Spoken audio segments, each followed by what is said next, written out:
নমস্কার বন্ধুরা, মিনুর রান্নাঘরে একদম সরাসরি একটা সবজি রান্না করে আপনাদের দেখাবো। তার জন্য আমি একটা কড়াই বসিয়ে দিয়েছি, কেননা বেশি কাটাকাটি দেখাতে গেলে ভিডিও অনেক বড় হয়ে যাচ্ছে। সেই কারণে সব সবজিগুলো একদম প্রথমে আমি কেটে নিলাম। খুব সহজ রান্না। একদম প্রথমে তেল গরম হয়েছে, আমি একটু সাদা জিরে ফোড়ন দিয়ে দিলাম।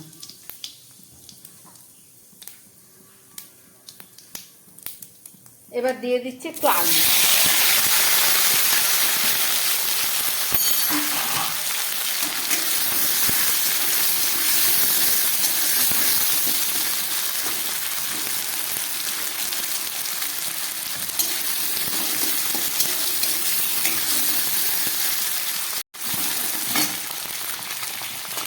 আলুটা একটু ভেজে নিলাম।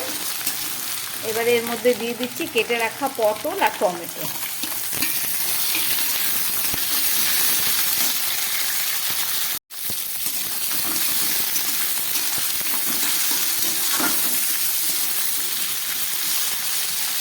এবার দিয়ে দিচ্ছি একটু বরবটি। এগুলো সব আমি আগে কেটে নিয়েছি, কেটে ধুয়ে একদম পরিষ্কার করে নিয়ে এসেছি। সবজিগুলোকে একটু ভেজে নিচ্ছি।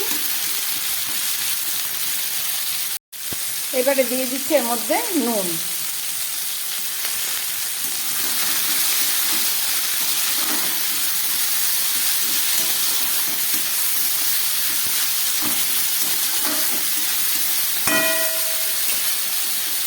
দিয়ে দিচ্ছি পরিমাণ মতো হলুদ।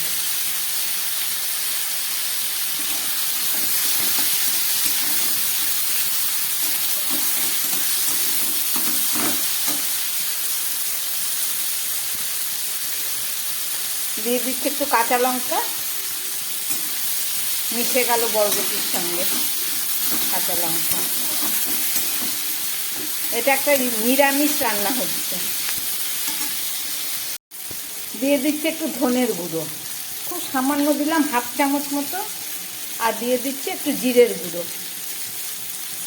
আর দিয়ে দিচ্ছি একটু লঙ্কার গুঁড়ো। খুব ভালো করে আমি এবার একটু কষিয়ে নেব।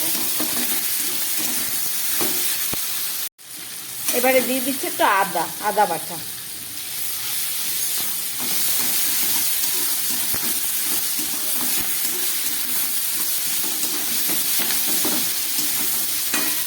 এর থেকে আর বেশি কষাবো না।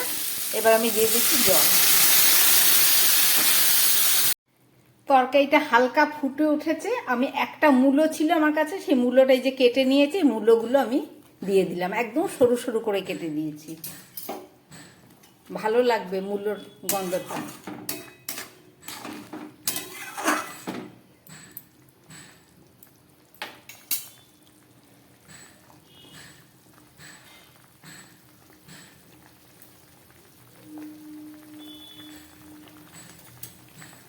সব দেয়া হয়ে গেল, তরকারিটা ফুটে উঠেছে। এবার আমি একটা ঢাকা দিয়ে দেবো, গ্যাসটা কম করে। গ্যাসটা কম করে দিলাম। এখন রান্না হোক এই ঢাকা অবস্থায় 3-4 মিনিট, তারপরে ফেরত এসে দেখাচ্ছি। 4-5 মিনিট রান্না হবার পরে ফেরত আসলাম। ঢাকাটা খুললাম, তরকারির জলটা একদমই শুকিয়ে গেছে।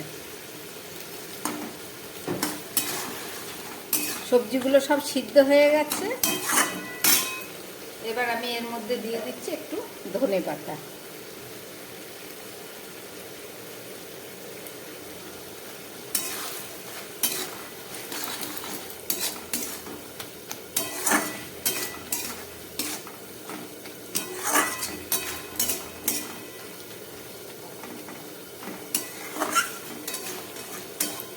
ধনে পাতাটা দিলাম। এবার আমার গ্যাসটা বন্ধ করে দিয়ে 2-3 মিনিট ঢাকা থাক, ফেরত এসে আবার দেখাচ্ছি।